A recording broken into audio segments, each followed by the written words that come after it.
my thumbnails sucked. Even I didn't want to click on them.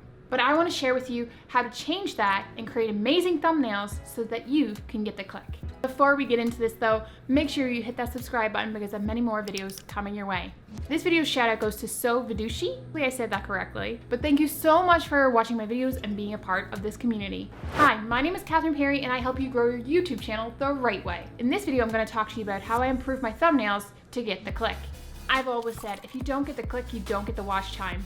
It's so important to understand that. Thumbnails are a great way to stand out from the rest of the crowd. If you're being found in a search and you're doing all this work and you're tagging your videos and you're not getting the click, then all that effort and time has gone to waste. The first thing is branding. I talk a lot about this on my channel and I've got lots of videos on this, but we're going to dive into this a little bit more. Branding is important because when you arrive onto a channel, you want to feel calm, relaxed, enough to click that subscribe button. So if your channel is messy and chaotic, people are going to leave. So if you're making great videos, you're tagging them all, but the thumbnail, the branding just doesn't look good, and it's all chaotic, it's messy, and it feels like it's not organized, people are not going to click the subscribe button. So for me, my overall channel, when I first started my journey here, it was very bright and vibrant and poppy. I had the orange and the yellow colors, and I really wanted to pop from the rest of the people in my industry. But then now I've gradually grown and changed my channel slightly, and I just wanted to make it a little bit brighter and airy feeling. So you have to go with how you feel with your channel. It's your branding, it's your face, it's how you're connecting with your audience. I never actually thought thumbnails were important until I started really diving into my analytics and saw that a lot of my videos did not do well with the CTR. So you have to be mindful of this and watch your CTR and see what's going on. So number 2 is research the video topics. So actually go in and type in the title of the topic that you're doing for your video.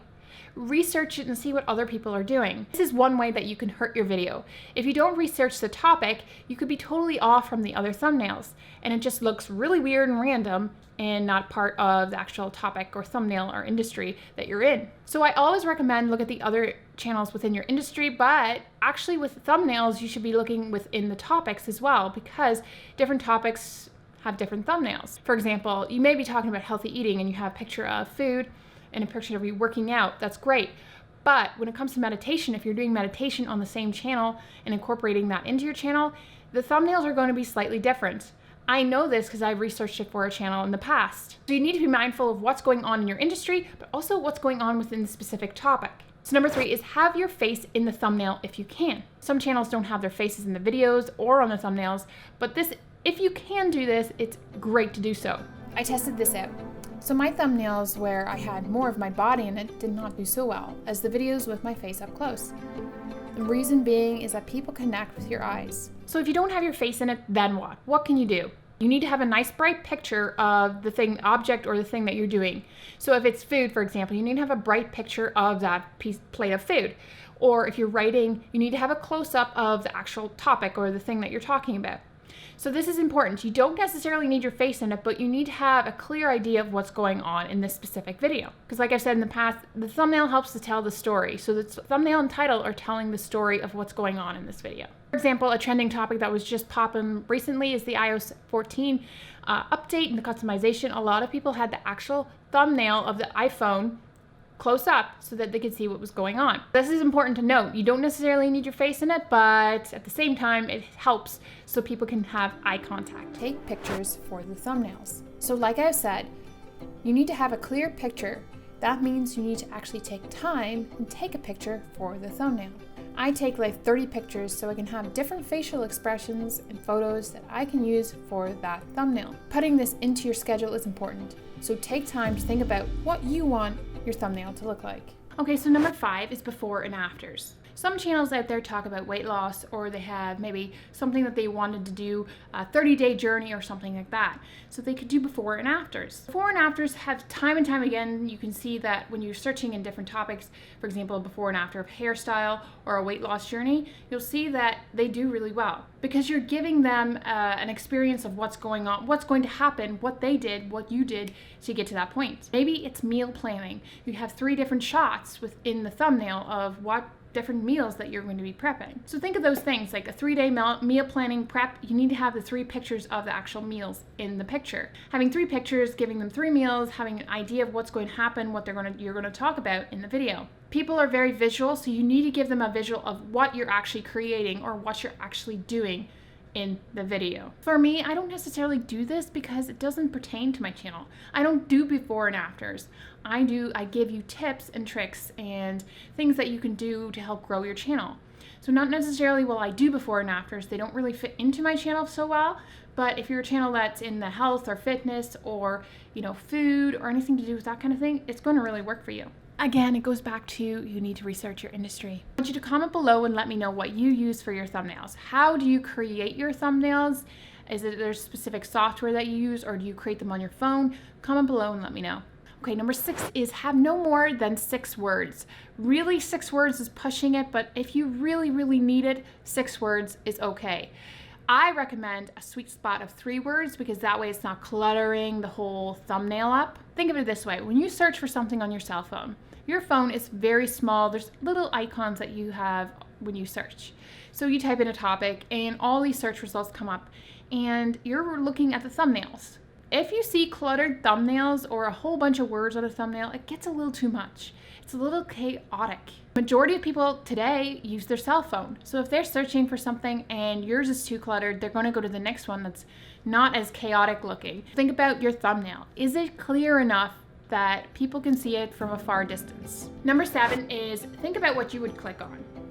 If you scroll down for something you search for, what is the first thing that catches your attention? Is it bright or is it vibrant? For me, I click on thumbnails that are bright and simple. Again, goes back to what gets you to click on that thumbnail? What makes it stand out to you? This is something I did in the past when I was first starting to really take my channel seriously. What makes me click? What are the things that make me click? So everybody is different. Everybody is in a different industry or searches or watches different videos. But it's good for you to think about this stuff. What do you search for? And then what videos do you click on? Is it the title and the thumbnail together? Is it just the thumbnail? Is it the title? All these things can help you work a little bit harder on your channel and get more views and subscribers. Number 8 is find a YouTube buddy. No, I didn't say TubeBuddy. You might have thought that, but no, I did not say TubeBuddy. I actually said find a YouTube buddy. If you find a YouTube buddy or a friend that you can talk to about YouTube stuff, it will be really good for you to do so because YouTube is a hard world to be in. It can be stressful. It can be sometimes you just don't think you're doing the right thing. And sometimes having a YouTube or a buddy or a friend to actually say, is this actually working or does this look good? Could help. Same goes for your videos. If you could send a video to a friend that, is in the YouTube world, and if they watch it and say, okay, here, and here needs a little bit work, it might help you in the long run with your YouTube retention. There are also many Facebook groups out there. I have one that I will link below so you can check out, but there's a lot of Facebook support groups that you can share your thumbnail and say, is this thumbnail work? Does this look good? Which thumbnails look better? You have to be mindful though, you don't want the sub for sub YouTube groups because they just are not good.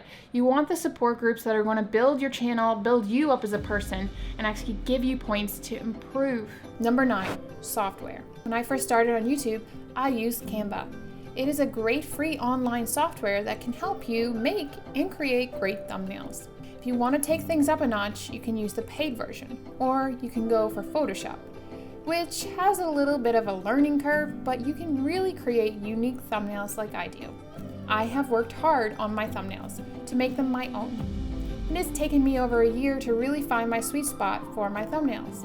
When I go onto my channel, I just love the layout and the overall vibe of my channel. So make sure when you create thumbnails that they all flow together. So number 10 is add your touch so it is unique. It connects with your channel and your personality. You're going to more likely get people to stay and subscribe. Being unique and standing out on YouTube is vital. So even with the thumbnails, it helps to connect with your personality, which means people will want to stay longer. I look on my channel, I am obsessed with my channel right now because I just love the vibe, the feel of it. And I feel like I'm super connected to it. So if you're not feeling the connection to your thumbnails, your branding, everything, then you need to change it up. Lastly, number 11 is practice. Practice, practice, practice. If you're not practicing at getting better at this, then your channel will just be like this. It'll just go straight line or down because you're not improving something each time you do a video. My key is to improve one thing each time you do a video. The thumbnail may be the biggest thing that you struggle with right now. That's why I'm giving you all these tips so that you can go back to your videos, you can go back to your channel and see what's going on. I took the time 5 months ago to sit down and see what was going on. I watched all these videos, I got really into YouTube growth, but I wasn't actually taking the time and sitting down. So you need to take the time and sit down and look at your own channel. Many people will ask me for reviews and such, and I'm okay with doing that, but I feel like if you're taking all these tips in and all this information in, you should start implementing them into your channel now. Not to say that you're not doing this stuff, but sometimes it's just taking a step back and looking at your channel and just practicing and doing something new every time on your videos. Thumbnails are one of the most important aspects to a channel, to a video, to get people to get over to your channel, to find you in search and then say, yes, I want to click that one, getting new viewers to your channel. So it is one of the more important aspects of this whole YouTube thing. It's like the cake analogy that I've talked about in the past. If you don't have all the ingredients, if you don't have a specific ingredient and it's just missing eggs, for example, it's not going to do well. You have to have all these ingredients so that your videos and channel start to improve and take off. Just like your channel, it takes time, patience, and practice. So keep doing it, keep putting out more content. It can be discouraging at times, I understand that, but you can't give up. You have to just keep going and improve one thing at a time. There are more videos linked below that you can check out to help you grow. Don't forget to hit that subscribe button for more videos. Also may like these videos, they're going to help you grow the right way. And as always guys, don't forget to create adventure and live to inspire. Have a good one.